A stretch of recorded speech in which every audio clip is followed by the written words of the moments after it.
Chers amis, bonjour. Aujourd'hui, 2 novembre, commémoration de tous les fidèles défunts. Quelle joie de pouvoir vous partager cette méditation sur un sujet si important et à la fois difficile à aborder que c'est le sujet de la mort, qui est notre jour de Pâques.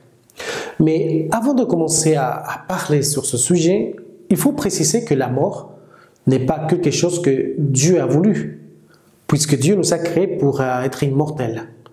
Mais c'est à cause du péché que la mort est entrée dans le monde, comme nous éclaire d'ailleurs Saint Paul dans sa lettre aux Romains. Nous savons que par un seul homme, le péché est entré dans le monde, et que par le péché est venue la mort. Et ainsi, la mort est passée en tous les hommes, étant donné que tous ont péché. Après, un autre texte qui nous aide beaucoup sur cette réflexion, c'est le texte du catéchisme de l'Église catholique.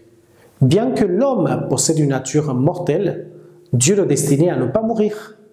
La mort fut donc contraire au dessein de Dieu créateur. Elle entra dans le monde comme conséquence du péché. Voilà ces textes qui nous éclairent.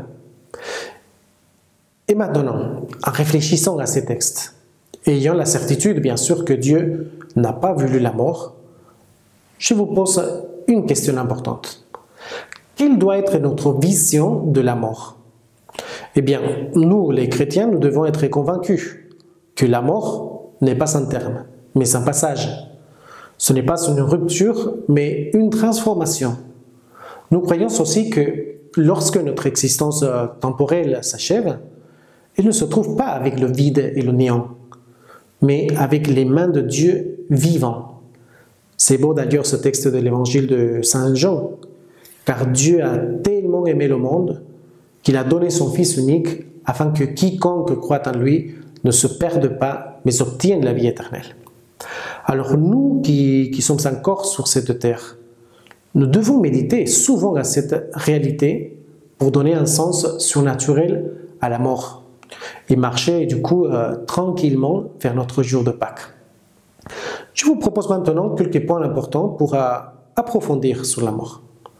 Le premier, c'est que la mort est certaine.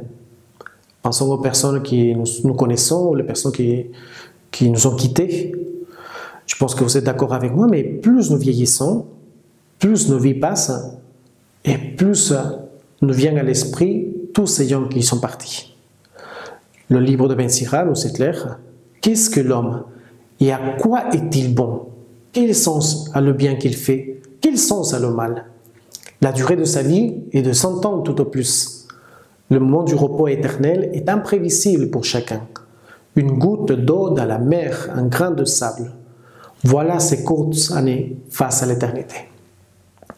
Un deuxième point qui peut vous aider, c'est que le moment de la mort est incertain. C'est-à-dire que même si nous avons la certitude totale que nous allons mourir, par contre, nous ne savons pas du tout du jour et de l'heure où Dieu va nous appeler. Et c'est pourquoi le Seigneur, dans l'Évangile, nous propose de rester en état de veille. Comprenez-le bien, si le maître de maison avait su à quelle heure de la nuit le voleur viendrait, il aurait veillé, il n'aurait pas laissé percer le mur de sa maison. Tenez-vous donc prêts, vous aussi. C'est à l'heure où vous n'y penserez pas que le Fils de l'homme viendra. Voilà le chapitre 24 de l'évangile de Saint Matthieu. Après, un troisième point qui nous aide beaucoup, en réfléchissant au texte de l'évangile, c'est en fait d'être toujours prêt à travers les pensées de la mort, de nos bonnes actions et de nos œuvres de charité, et vivre l'instant présent de notre vie, ayant toujours un regard vers le ciel.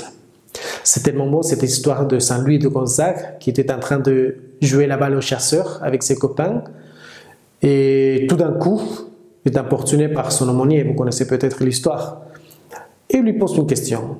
Lui, écoutez-moi, supposez qu'à ce moment même, on vienne vous dire que la fin du monde va avoir lieu dans un instant, que vous allez paraître devant Dieu et que vous serez jugé par le juge suprême et que de son arrêt se décidera votre éternité. Que feriez-vous? Alors il faut avouer que c'était une question bien grave à poser à un garçon qui était en train de renvoyer la balle à ses copains. Mais lui de Gonzague ne se montra nullement démenti. Tout simple et calme, il répondra à son aumônier. Eh bien moi, je continuerai à jouer à la balle au chasseur. Quelle belle réponse! Mais pourquoi? Parce qu'il était en fait toujours prêt à rencontrer le Seigneur dans l'éternité. Alors demandons à notre Mère, la très Sainte Vierge Marie, qu'elle nous accorde à nous aussi d'avoir cette vision paisible et salutaire de la mort pour vivre sur cette terre, ayant toujours les yeux vers notre patrie céleste, vers le ciel.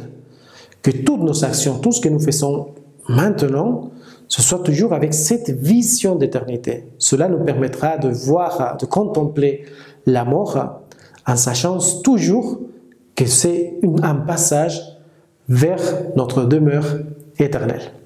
Alors que Dieu vous bénisse et à très bientôt.